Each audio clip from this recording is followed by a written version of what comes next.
This is the Blood Red Podcast from the Liverpool Echo. Blood Red Podcast, courtesy of the Liverpool Echo. I'm Guy Clarke. Welcome along. 64 unbeaten, Fortress Anfield. Jurgen Klopp's Liverpool cementing a place in the history books. Firmino finds a way past the Foxes eventually, and we'll preview Wednesday's Champions League action with Atalanta. Joining me to do all of that, our chief Liverpool writer, Ian Doyle, Theo Squires, and Matt Addison. Gentlemen, how are we all? Not bad yourself. Are you going to be breaking up a lot today, do you think? I hope not. I hope that Monday's issues from last week are behind us and that we'll be all right for this week. Theo, how are you keeping? Yeah, not too bad. Getting there. It's a very cold one today, so all wrapped up warm, ready to discuss the Reds. Yeah, and there is a lot to get into. Matt, it was a great performance as we were discussing on the debrief on the YouTube channel last night. Certainly was, yeah. Perfect in all but one way. Another injury for Liverpool, as I'm sure we'll get into. But yeah, it was a thoroughly enjoyable performance, even though Doyle was very cold at the top of the main stand. Yeah, have you thawed out yet, Doyle? No, it's absolutely free. The thing is, it's not. That wasn't actually that cold, but because you sat out on it for so long hours, it's just by the end of the game or when you finish your work, you get up to move and your legs just like ice, basically. But these are the things that we do for our job. Yeah, certainly. And Doyle, just on the performance in general, I suppose Jurgen Klopp couldn't really have asked for better off the back of an international break. We were on Friday maybe a bit fearful of what Leicester could provide maybe on the break against Liverpool, but those fears were unfounded. Yeah, I think we've all been slightly guilty, perhaps. I wrote this straight after the games that perhaps we haven't quite recognised just how good Liverpool actually are. They're coming up against the Leicester team. We went into the weekend top of the table. We did speak on Friday how I actually thought they were slightly one-dimensional, and that's how it turned out at Anfield on Sunday. But it was still, they still beat City 5-2 at City, beat Arsenal. As I say, they'd won 6 of their 8 games, so no slouches, and they did well certainly in the first half of last season. When you consider that, okay, Leicester did have some players missing, but Liverpool without top scorer Salah, the skipper Jordan Henderson, the 2 main centre backs, and the most creative player in terms of creating chances in Trent Alexander-Arnold. Not only did they beat Leicester, they could have won about 6 or 7-0. And I know, Leicester gave Liverpool a bit of help at the beginning with the own goal from Johnny Evans, but Liverpool had quite a few chances before then. And Brendan Rodgers said after the game, he said it himself. He just said the better team won, and Liverpool by far the better team. When you consider the players that were missing, as I just said, for them to come up with a performance of that quality, and I'm sure we'll get through individual performances. He looks like a Curtis Jones was making only his 3rd ever Premier League start, and he helped dominate a midfield. You're up against Maddison, Tielemans, Mendy, and Harvey Barnes. So none of them are slouches, and they've got wins. But Gini Wijnaldum playing in a defensive midfield role, he had another excellent game. And as Matt said, Naby Keita, he did well until he got injured, which again we'll come on to that as well. So there was James Milner, playing right back, and then he ended up going into midfield. He was, was there a player on the pitch better than James Milner? I don't think so.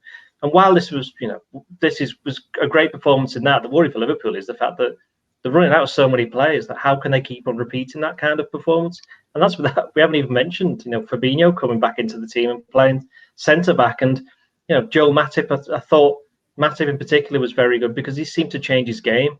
He was more aggressive, more proactive. You saw him stepping into midfield. Normally stepping into midfield with the ball, but he was stepping into the midfield areas to go and get the ball, which is unusual for him because normally you'd say Van Dijk possibly is the kind of player who'd do that, be more aggressive. But Matip seemed to take it upon himself to do that. So I think there were a lot of positives all the way through the team, and it's that unusual situation, isn't it, where even Nico Williams comes on and plays half an hour. Every single player who played had a good game. That doesn't happen all the time. But Liverpool, when it was a big game, big stage, a lot of people looking at them, perhaps people thought they'd falter, especially with Tottenham having won the previous day to go top. But Liverpool responded to all of that. And as I said at the top, perhaps they are better than a lot of us even think.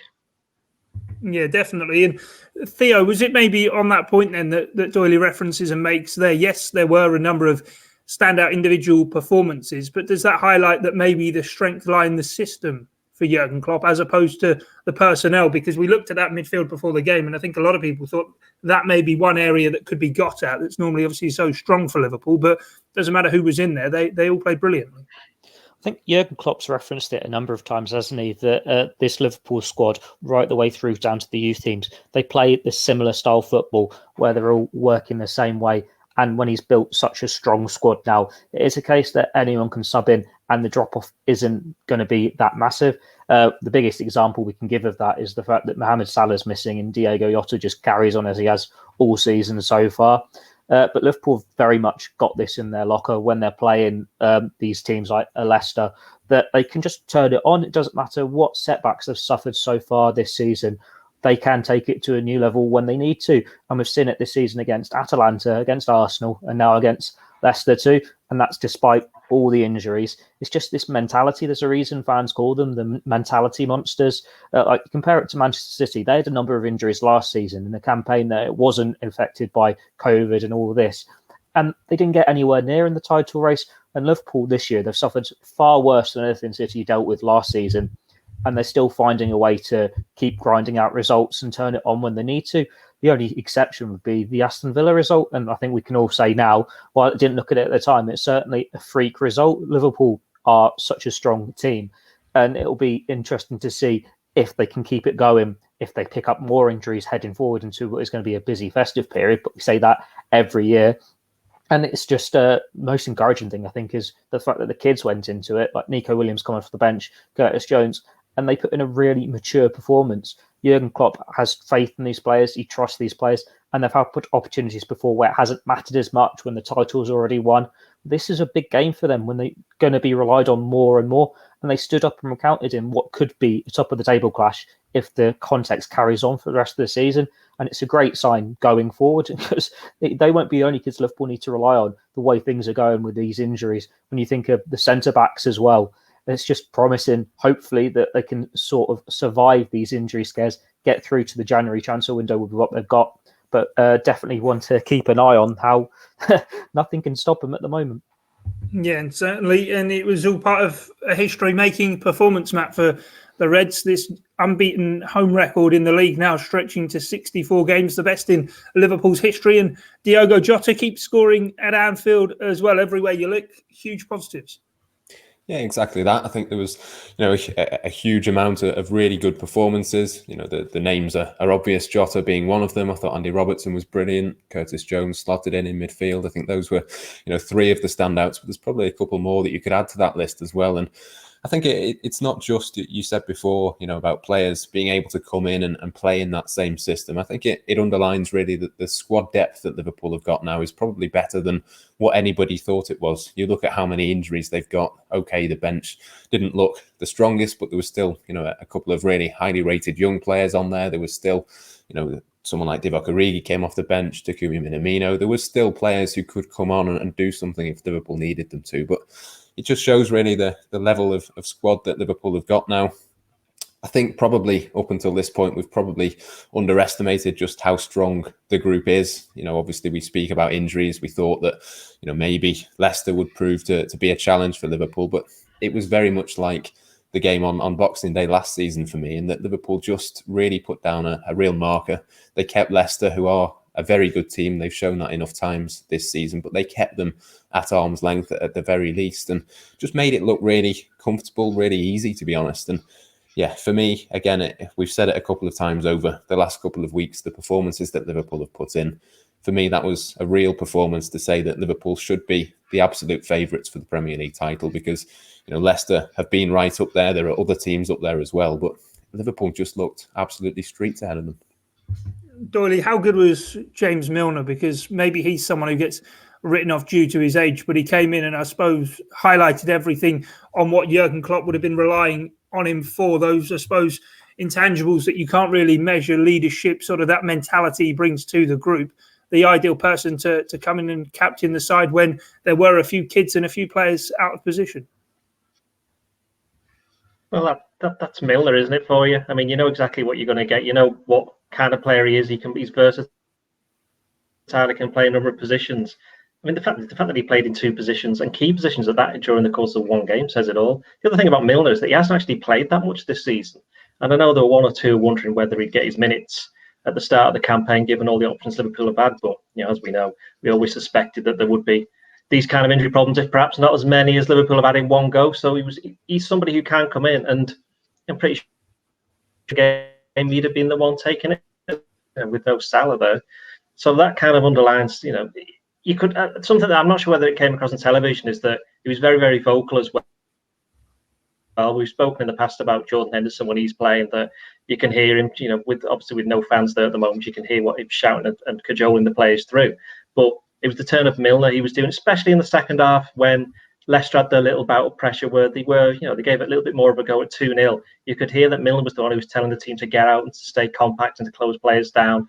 And that all kind of helps, especially when you do have youngsters such as Nico Williams was on at that point, Curtis Jones, we mentioned he was only making his third Premier League start. So just picking up a point that Theo said as well is that the youngsters, the games towards the end of last season, which didn't so much count in terms of the actual score lines because Liverpool had already won the title, but that's kind of helped these youngsters in a way because they know they're going into these games going, well, I've already played about 4 or 5 already. Nico Williams in particular, I think he's going to be playing a few games possibly over the next week or so because I can't imagine Milner will be starting every single game on the basis of his age. So this is where that kind of, the situation that Liverpool made themselves towards the end of last season is now going to help them. And the fact that Milner hasn't played, as say, that much this season, that will make him even more important over the next couple of weeks. Yeah, certainly. So another player who'd actually been spoken about a lot prior to the international break and a dip in form did finally find a way through, Theo. That, of course, Roberto Firmino. And even before his goal, he seemed to be doing so much good work off the ball in terms of the press linking up. I mean, even sort of helping in the build-up to the move that saw Diogo Jota grab his goal, the second for Liverpool. He seemed to play such a key role in all in the end, topped off with the goal for him. I feel a bit sorry for Roberto Firmino because he's got a couple of goals this season and it doesn't matter when he scores. It gets overlooked. Like the commentators last night, they were still talking as though he'd not scored at Anfield in over a year or something. Well, he must have got 2 at Anfield since then by now. And it's one of those for him where it's almost playing on his mind. Like you could see, I think it was when he did some fabulous footwork in the box when he hit the post. It's like, well, he's done everything right. He's hit that really well. And he's so unlucky he's not scored. And then it's rebounded off his shin and it's cleared off the line by the smallest of margins. It's like, well, what more can he do? And that's when you get that seed of doubt there in his head when he knows there are all these questions being asked about his goal scoring contributions. I think he had another one, didn't he, where he hit the post where was it Jota crossed it or he was rivaling Johnny Evans for the ball. But he's involved. He always wants to get involved. He always wants to get on the ball and he wants to try something different. He is so special to this Liverpool team. He's so important to how all the build-up play comes from him. Like if you say to anyone, Jurgen Klopp's Liverpool, Firmino is usually the first player you will think of. And it's just good for him that he can get on the score sheet because it was a long time coming. He was so unlucky. On another day, we could be saying Roberto Firmino got a hat-trick and he tore Leicester City apart. It was a good performance from him. And you just think, well, what the narrative have been if he didn't get that header late on? Everybody had already been writing him off saying he was cursed, he was jinxed. It was one of those days for him. We thought, well, no, he's played well. He's certainly playing a lot better now than he was a month ago. He's had a good international break with Brazil again. And when Liverpool got these issues with players being unavailable, he's going to be another one where you can just put him in every week because he rarely misses games. He's going to need to be relied on. And hopefully this goal now can give him that confidence where he's put his doubters to bed. Because you could see those thoughts inside his head when he was getting frustrated and then the celebrations with all players running to him when he did get his goal. Hopefully it's a monkey off his back, full steam ahead going into next week against Atalanta in the Champions League. Yes, certainly. As you say, he was dropping, it seemed even deeper than he normally does. And against a back three, now we mentioned on Friday's podcast that Liverpool have so far this season opted for the 4-2-3-1 against those. But a lot of times yesterday, he dropped so deep that it was Jota and Mane who really did push onto them, and it did cause havoc, making them have to drop so deep. And Liverpool had control of the midfield, Matt. And one player who I know you've seen an awful lot of, as has Doyle at the academy, is Curtis Jones, who seemed to have to, I suppose, relinquish his natural game, play a more steady game in the midfield. As Doyle said as well, only his third Premier League start, but he was so assured in the midfield. Yeah, he was a crucial part of it. I thought it was a really, really mature performance from him. You forget, how young he is when you see him play those sorts of matches where he can play that sort of controlling, dominant sort of role that we've seen him play. We've seen, obviously, lots of players under Jurgen Klopp playing roles that you probably wouldn't stereotypically think that they would be good at. Gini Wijnaldum is the obvious example of that. And I think we saw, a little bit of that from Curtis yesterday when you looked at, the three midfielders on paper. You wondered quite how they would work together, whether it would be the right mould, the right balance, but it certainly was. I thought both he and Naby Keita, until he went off, worked really hard. He's obviously developed a lot over the last 12 months, I think, in terms of his defensive game, getting himself into the right positions to make interceptions, latching on to different balls and sensing where the danger is. Because, we've seen, a year or so ago, we were talking about how he'd added goals to his game. He'd added more contributions in terms of assists and passes and stuff going forward. But now he's sort of developed again, but the other way in a defensive sense, to sort of develop, those sort of senses and sensing the danger. So he's sort of becoming a sort of all-round midfielder, which I suppose is exactly what you have to be if you want to play for a Jurgen Klopp team. And I think that the most interesting part of the performance for me was that he played the full game, and Jurgen Klopp trusted him, because I think there would be a lot of managers, or certainly a lot of players, who you wouldn't trust to be in that sort of role, to do that sort of thing against a team as good as Leicester. And if you looked at him without knowing the age of someone like a James Maddison or Harvey Barnes or someone like that, you would never know that he was the youngest by a distance compared to those other players. So yeah, it was brilliant to see. It was good to see another step forward, another development for him. But there's so much more from him to come, I think. And, it's his third Premier League start. I think there's going to be a lot more before the end of this season, because if you can put in that sort of performance against a team as good as Leicester, well, you can pretty much do it against any other team as well. Yeah, don't want to sort of get too ahead of ourselves, Dolly, but could he almost, I suppose, skip through extra fast a couple of steps in his development towards being a regular for Liverpool in sort of the current injury situation that we see? Naby Keita, of course, came off, but if he can prove that he's reliable, stay fit, and there's so many games to come, before he knows it, he could well be sort of a key trusted player, as Matt alludes to there, for Jurgen Klopp. Well, the short answer to that is yes. The longer answer to that is the fact that he already, I think as far as Klopp's concerned, he already is a first-team option. I think they already consider him as being somebody who, he's got to bear in mind, he started a couple of Champions League games already this season as well. He scored a couple of goals in the League Cup. So he's been in and around probably since they came back from lockdown. And I think, it was interesting. Jurgen Klopp said towards the end of last season, he was asked about Curtis Jones, and he said, well, we're looking forward to having some fun with him next season. When the suggestion was he might go on loan, but there's never been any, inside the club, there's never been any thought or consideration of that for this season. And you can see why, because he's heavily involved. And while I say Klopp said we can have fun with him, as Matt said, it's the fact that he did the defensive role, he did the dirty work. There was one, I mentioned it in one of my pieces this morning, where he chased back Jamie Vardy after I think somebody lost that, maybe Firmino lost the ball, and he raced back. Could have been a dangerous counter-attack, but not only did he then win the ball, he then used it, and Liverpool won a free kick on the edge of the area. So he's doing the kind of things that he's obviously seen the likes of. You've got Wijnaldum who could play in various roles. You've seen Henderson, Fabinho, they can play in that defensive midfield role.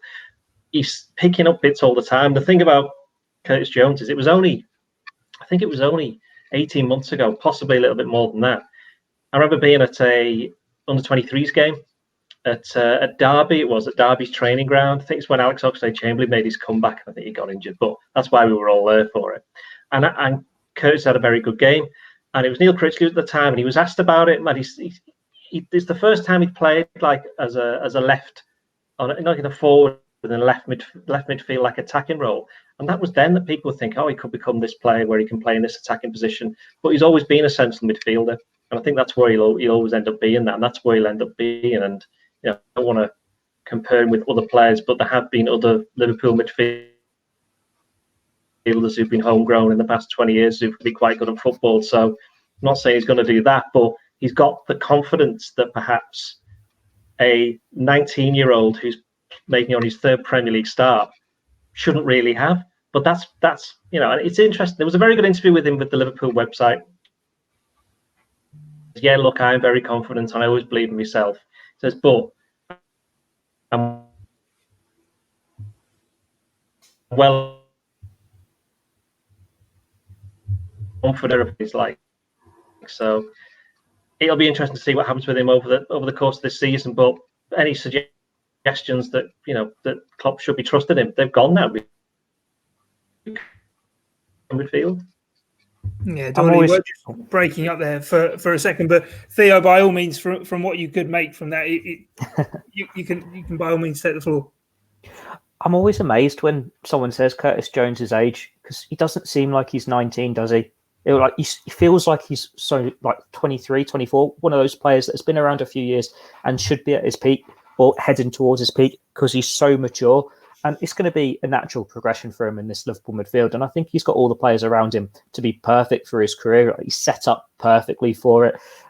We saw Adam Lallana leave in the summer, and it was, well, he's going to get that role in the team so he can be this attacking midfielder, get a few more opportunities. He's still got the likes of Jordan Henderson, James Milner to learn off, Gini Wijnaldum. They brought in Thiago Alcantara, who's another class entirely we can learn off. And we're probably looking at next summer, well, Gini Wijnaldum could leave. James Milner, we've mentioned his age. He's going to have, a year or two left at Liverpool. And then that's further opportunities to come in there.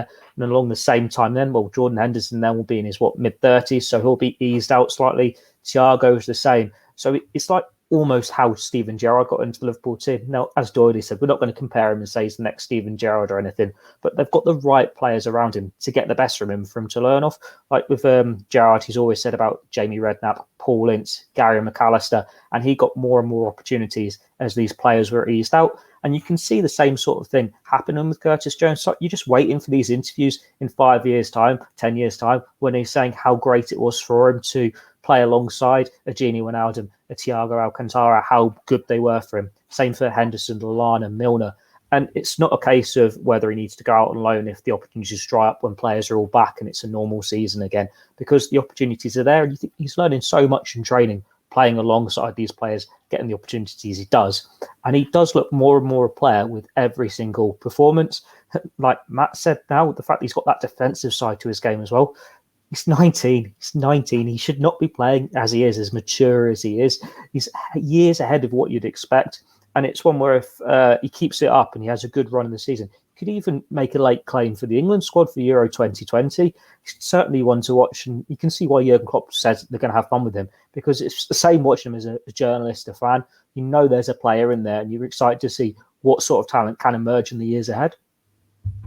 Yeah, definitely. Let's talk about that second goal, Matt, in particular. The pick of the goals, what was it, a 30-pass move that eventually went out to Andy Robertson, crossed in, and Diogo Jota just proving the repertoire of all different goals that he has in the locker. There doesn't seem to be a trademark Diogo Jota goal. It seems to be anytime the ball's in the box, he's looking to get on the end of it.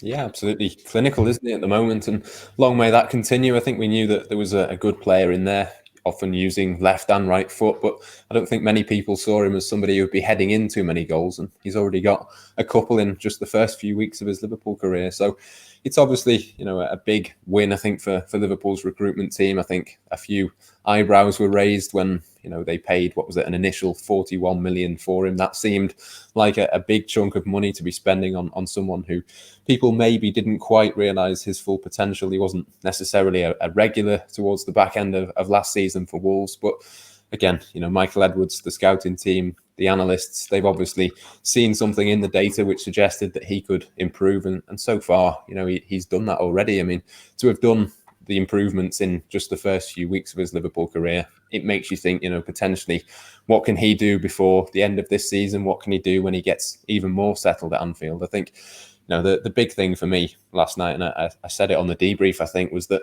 Mohamed Salah wasn't playing for Liverpool against a team which was meant to be a title rival, and nobody's really noticed. I think Diogo Jota is a big reason for that, not just the Liverpool performance as a whole, but to have a player as important as Mohamed Salah not there, for Jota just to step up, score the goal, do the pressing, do all the things that Salah does, but in a slightly different way, of course. I think for him to step up and fill that void with such ease, I think that shows exactly why Liverpool spent the money on him. And as much as eyebrows were raised at 41 million, he could easily be worth double that by now, because he's already, shown what he can do, the goals, the all-round game. He just looks to be the perfect Liverpool player.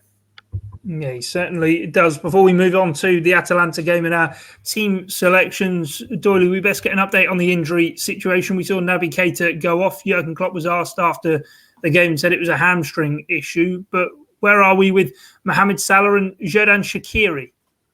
Well, Xherdan Shaqiri, it appears as though he picked up an injury on international duty, which he didn't know about until he came back, and Liverpool didn't know about until they did a little bit of a scan. So who knows how long he's going to be out for. Keita, as you said, he's suffered a hamstring injury. Again, he'll have some kind of scans this week. I'm sure we'll learn a bit more tomorrow when Jurgen Klopp does his press conference. And Mohamed Salah, he has tested negative now for coronavirus, which we're pretty sure means that he can start training today.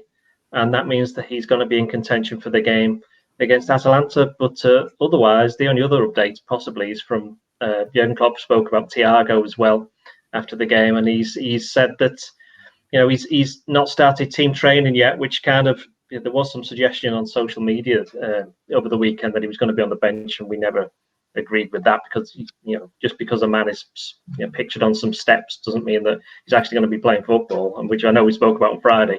And who knew? It turns out that was the case.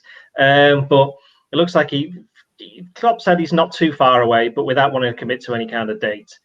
The suggestion, it sounds like, is though he might not be too far away. Possibly not Atalanta, but maybe Brighton. And I know I've just come out and said that, but there you go. So he's stepping up his return then, is he? He is, yeah. That's what we'd say. We'd say he's edging ever nearer a first-team return. Yeah, good stuff. Well, I'm looking forward to this appearing on news now. Ian Doyle says Thiago's fit for Brighton. Let's get on to the Atalanta game then. Theo, how important is this for Liverpool? They know with a win they qualify for the knockout stage, and maybe coupled with if Midtjylland could beat Ajax, it'd mean that if Liverpool can win, they'd win the group as well and be able to put their feet up for the last two Champions League games. I think you've just answered your question yourself. That's how important it is. If Liverpool win, they're through. And when you've got so many injuries and you've got such a congested fixture list, that is the dream scenario. I think we can all safely assume Atalanta will be feeling a bit miffed at how emphatic the defeat was over in Italy, and they'll want to put a few scores right at Anfield. And while there might not be fans, it's still a big opportunity for them to go to one of these famous stadiums in European football and claim a result. But Liverpool, they just need to do what they always do and step up again and get the result, not fall into all these stories. And if they can put in that performance and get it done early, as we've mentioned on podcasts before, then it's all the better, because then it gives Jurgen Klopp the opportunity to rotate for the final two games and have confidence in his team that they can get the results. This is probably one of the harder games left out of the three when you've got Ajax at home as well. But if the job's already done, it doesn't matter to the extent. And when in Champions League football, you're still able to have your 5 substitutes. It means Jurgen Klopp can rest easy if he does do a rotated 11 and it's not quite going his way, but he can bring on the big guns to try and win the group against Ajax. As I said, Atalanta probably will want to put a statement out there. Liverpool won't have many options to rotate from the number of players they've got injured at the moment. So it's just build on Leicester, see what they can do. Matt, how do you see it? Because we were probably expecting a bit more from Atalanta in the reverse game, but also for Liverpool, building, I suppose, off the result on Sunday night, it may be a chance to get a few wins together and really power that juggernaut up and get some real consistency within the performance. Yeah, I think what we've seen in the first game is that if Liverpool play well, they will win. I think Atalanta will improve, but I think Liverpool have got more than enough. If they play as well or similar to how they played against Leicester, they'll they'll win it with ease. So it's hugely important for them to do that. I think we talk about, will Jurgen Klopp go as strong as possible? Will he make a few changes? There's probably not that many changes that he can make given the injury situation at the moment, but I suppose if you ask me which is the more important game, is it the Wednesday night game or is it the weekend against Brighton? Well, you've got to say the Brighton game. The Premier League is probably more important at this stage. Liverpool have still got a couple of games if they were to lose. I don't think they will, but if they were to lose in the Champions League, they will still probably get through because there's a couple more matches to spare. So I think we'll see a team with a couple of changes in there. But again, it's one of those where you look at the depth, the squad that that Jurgen Klopp has got to pick from at this moment in time. I think even if Liverpool were to make a couple of changes, they can still win that. And I think that's probably what he will end up doing, because as much as it is important, I don't think it's so important that you put all of the emphasis on that and neglect the weekend. So, yeah, I would expect a couple of changes, but I still expect Liverpool to win. And I think this is the first season ever they've won the first 3 Champions League group games, isn't it? But I'd be backing them to make it 4 out of 4, I think. Yeah, and Doyle, it's Wednesday night followed by Saturday 12:30, which Jurgen Klopp isn't best pleased about. Certainly with, as we've alluded to there, the lack of options he's already got. Yeah, Ian Doyle is also not pleased about that. It's a long way to Brighton. I didn't I, in July? So that was a bit of a trek. But yeah, it's interesting, isn't it? I actually think it'll be a really tough game for Liverpool. I think Atalanta, Theo's right, they will not have been happy about what happened the other week in Italy. I think they don't think that's a fair representation of how they see themselves. And I think it'll be a very difficult game for Liverpool, certainly a lot more difficult than the first game. And I think when you look at I think they will make quite a few changes. They will come onto the team in a bit. But again, Matt's right, it's not the most important game, because if they get it wrong, they've still got another 2 chances. Ajax at home next week, and then obviously in Denmark, but wherever the game gets played, some suggestion it could be Germany, but we'll deal with that a bit further down the line. But yeah, I think the interesting thing we said about, you mentioned, Guy, about Liverpool putting together a sequence of wins. I had a look at it before. I think they played 15 games this season, and they've only lost 1 game in 90 minutes, which was obviously the Aston Villa game. Obviously, they had the 2 very, very unlucky penalty shootout defeats to Arsenal. But other than that, they've managed to get the results that they needed to get, which is why, despite all of these injuries, they are joint top of the table. And obviously they've got Tottenham coming up before Christmas, which will be an interesting one. But this perhaps is a time in terms of the league games, when you look at some of the fixtures Liverpool got coming up, where they can pick up some points, because it's going to be difficult the nearer they get to Christmas with the amount of games they've got there. Is it one of those then on that, Doyle, just that you sort of even forget last season with Liverpool winning so many games, you sort of, with hindsight, think about it and think, oh, Liverpool dominated and absolutely sort of battered everyone and pushed them aside easily, that there were so many, certainly through the autumn, games in which Liverpool came from behind to win or won by the odd goal, that actually they don't always sort of put on a stellar performance, but they make sure they just keep chipping away with 3 points each time. Well, no, it's interesting, because I think towards the end of last season, we were all doing our reviews of the season, saying, what's the best game Liverpool have played this season? And you went, well, the Leicester one, obviously, the 4-0.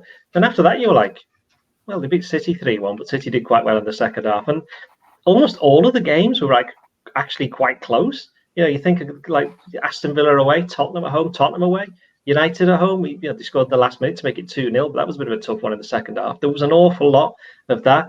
But when you think of the previous seasons where Liverpool perhaps weren't as consistent, they were knocking teams over 6-1, 5-0, whatever have you. They were doing that quite a lot, but there's been a lot less of that. And that's what made yesterday's game, so impressive, is the fact that they managed to win at a relative canter. 3-0, as I said before, could have been 5-6-7. But the fact that it was 3-0, and they shut out, Jamie Vardy. He'd scored 9 and 8 before that game. I think he had 1 shot on target, wasn't it? So they managed to. Well, Leicester weren't at their best. It's the fact that, as Matt said right at the start of this podcast, it's the system. They all seem to know how to play in it. And while you do need players of a certain standard, and you need little relationships and partnerships on the field to make it a success, it's the fact that all the players buy into it, and it's that whole ethos that's come straight through the club, which is where you got the likes of Reece Williams able to come in and perform. You got Curtis Jones playing like somebody's played 300 Premier League games, let alone 3 starts. That all helps, and it doesn't happen overnight, which is why even if Liverpool don't win the league this season, because there will come a time when if they just keep on picking up injuries, they will start losing games if this keeps on happening. They'll still be the team to beat. Yeah, definitely. Well, let's get into our team selections then for the Atalanta game on Wednesday evening. Of course, we're recording this before Jurgen Klopp's press conference, so not sure entirely who's definitely going to make the cut, but I'll make the bold call of calling the goalkeeper Alisson Becker. Theo, I'll pass the defence on to you. Thanks, mate. That's nice and easy. Andy Robertson, left back. Joel Matip, centre back. I'm torn here because part of me would put Reece Williams in, but part of me would put Fabinho in. because I think the centre-back partnership, it's the one place on the pitch you don't want to rotate. You want that stability there, but you don't want to lose another player to injury there, especially when Matip and Firmino are just back from injury. And then it's at right back as well. Where do you need James Milner most for this game? I think I'll go Milner right back with Williams centre back, and then Fabinho can be in midfield. But I'll probably change my mind when we do our team selector tomorrow. So yeah, always is the case. Matt, what do you think about that defence? Are you happy with that, or would you go with something different? It's a really tough one. I'm not going to pick Joel Matip. I don't think you can trust him to play another game with Brighton at the weekend as well. So I'm going to play Fabinho, even though, again, that's a slight risk given he's just come back from his own injury. But I'm going to play Fabinho and Reece Williams at centre-back. Therefore, I'm going to play Milner at right-back rather than Nico Williams, so you don't have both of the two youthful players in the back four. And Andy Robertson, I think, has to be at left-back, though Kostas Tsimikas is fit, and at some point he does have to come in and give Andy Robertson a rest. I just think the fact that there's a couple of other changes in the back four makes me think maybe you go with a little bit more experience. So, yeah, Robertson at left-back and Milner at right-back again. Yeah, Sean very much on Friday, Doyle, he was saying how this is the game to get Andy Robertson through, then wrap him up in cotton wool and play Tsimikas. Would you go along with that, or are you going with Matt and Theo and Andy Robertson gets the nod? Well, first thing, I think Tsimikas will play. I think Andy Robertson just can't keep on going on forever. And as we've kind of suggested, if Liverpool do mess it up in this game, they've got another two to sort it out. So I think this is an ideal time to rest him. I also think it's interesting because there's no way that Milner, Fabinho and Matip are going to start all three of these games. And without wishing to do the team selector for the Brighton game, I think Fabinho and Nat Phillips will be a good partnership at centre-back there, because I don't think that Brighton have got the quickest players. So I'd have Reece Williams and Matip at centre-back for the Atalanta game, because Reece Williams has played 90 minutes against them already, so he knows what to expect. And at right back, I think I might go Nico Williams. I think I'm going to go Nico Williams. I thought I was quite impressed with what he did when he came on for the last half hour. He's waited quite a while to get a few more minutes. And again, I don't think Milner will be able to play those three games, and he might be needed at the weekend. Although when we go into our midfield, we kind of are assuming that I'm assuming we're going to assume Henderson's not playing, whereas I think he might, which will then, that kind of impacts on who you play in midfield, because if Henderson can't play, if you've got Wijnaldum and Jones, then who's the other one? And they're not going to play four up front, I don't think anyway, because I think they'll rotate some of the forwards. So I'm sticking with Nico Williams at right back. Right, okay. I don't really know where the rest of the back four is there, but that's no good whatsoever. Matt, I'll come to you for your midfield. It was 4-2-3-1 last time they played Atalanta. Are they going to go with that again? I am going to go for that again. I'm not 100% convinced that Jurgen Klopp will, but I think for me it would be, I think Wijnaldum and Curtis Jones. I think Curtis Jones, as we said before, has proven he can do a defensive job, and it's a very attacking 4-2-3-1. But my two is going to be Gini Wijnaldum and Curtis Jones. Theo, does that sound good to you, or are you going to go three-man midfield? Mine's three-man. Fabinho holding, as I said, with Gini and Curtis Jones. I'm struggling to think of any other options there if we're assuming everyone else is out. I know Doyley's just said about Henderson, but then I think with the quick turnaround anyway, even if Henderson is fit, I'd rather save him for Brighton. Thiago Alcantara, well, we just don't know. Yeah, this is the only players left really that I can think of. Doyley? Well, Jones and Wijnaldum will have to play. And then I think for the third one, I'm playing three midfield. It's going to be one of the other three. Well, I've just said, Fabinho could play there, Milner could play there, or Henderson could play there. One of those three. I don't think all three of them will play. Jurgen Klopp's just just working it out. Yeah. It's hard, isn't it? Because we're kind of like this is the problem that he's got, because he has so many injuries.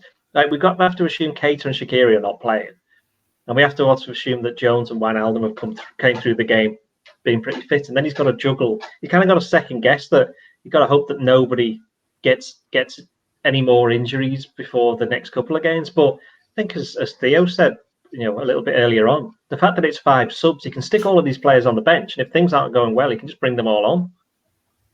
Yeah, certainly. What's your forward line going to be then, Doyley?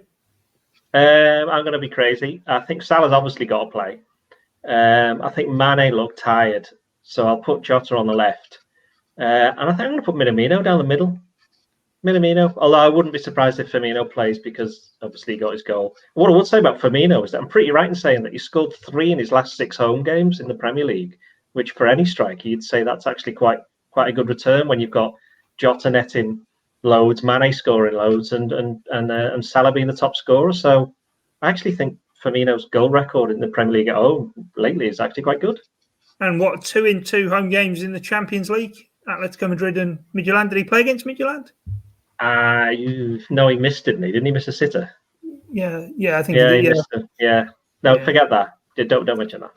No, yeah, fair enough. But yes, so I'm going to go Minamino down the middle and Jota and Salah. Yeah. Matt, how's your forward line looking? Very similar to that, but obviously it's a front four. So Salah on the right, Jota left, and then Minamino and Firmino as 9 and 10, whichever way they fancy it. Yeah, that does sound like a good lineup. Theo, what about yourself? I agree. Mane needs a rest, so Mane can be on the bench. I think I'll go Jota on the left because he's in form. You can't really drop him. He's going to be keen to get another few goals against Atalanta. It'd be harsh, I think, to drop Firmino when he's got his goal. So I'll play him centrally. And I think I want to save Salah for Brighton just because he's not trained much. The fact that Sadio Mane's been a bit up and down since he had COVID himself, you're expecting a gradual return for Salah. So save him for the league game and have Minamino on the other flank. I thought you were going to go for Origi for a moment, but he doesn't make anyone's team. Let's wait for him to come off the bench and get a second half hat-trick. Anyway, lads, what are the match predictions? Forgot to do this on Friday, which is unfortunate because I was going to say 3-0, Doyley, but what are you going to say? Yeah, we know what you were trying to say. Yeah. You're going to say the same as me. Yeah. What are you going to predict for Wednesday night? I think Atalanta will be well up for it because it's a big game for them. They need to get some points given that they're battling with Ajax, presumably for second place if Liverpool don't get the job done. But I think it'll be 2-2, which I think at the start of the group, if you just had 10 points from 12, you just said excellent. Matt, you've already teased us saying it's going to be a win for Liverpool. What's the scoreline going to be? It's very hard to predict. I'm going to go 3-1. I think Atalanta probably will score. I think they'll put in a much better performance, but I think Jota and probably Salah will be very up for it as well. So, yeah, I think Liverpool win. And Theo, what about yourself? It depends which Atalanta side show up. If they play like they did in the first game with the defence so high, Liverpool could score as many as they want. But I think they'll be a bit more cautious about this. They'll obviously want to get revenge. So let's go 2-1 Liverpool. 2-1 Liverpool, right. Let's wait and see how it does play out. Remember, you can check everything out in the build-up to the game, as well as all of the reaction across the Liverpool Echo website. You can also, in the description for the podcast, find the link to our newsletter where you can get the top Liverpool stories directly to your inbox. And don't forget, the Blood Red channel will be across Jurgen Klopp's press conference, as well as plenty of reaction after the game on Wednesday night. But from myself, Guy Clarke, Theo Squires, Matt Addison and Ian Doyle, thanks for your time and company. It's bye for now. This is the Blood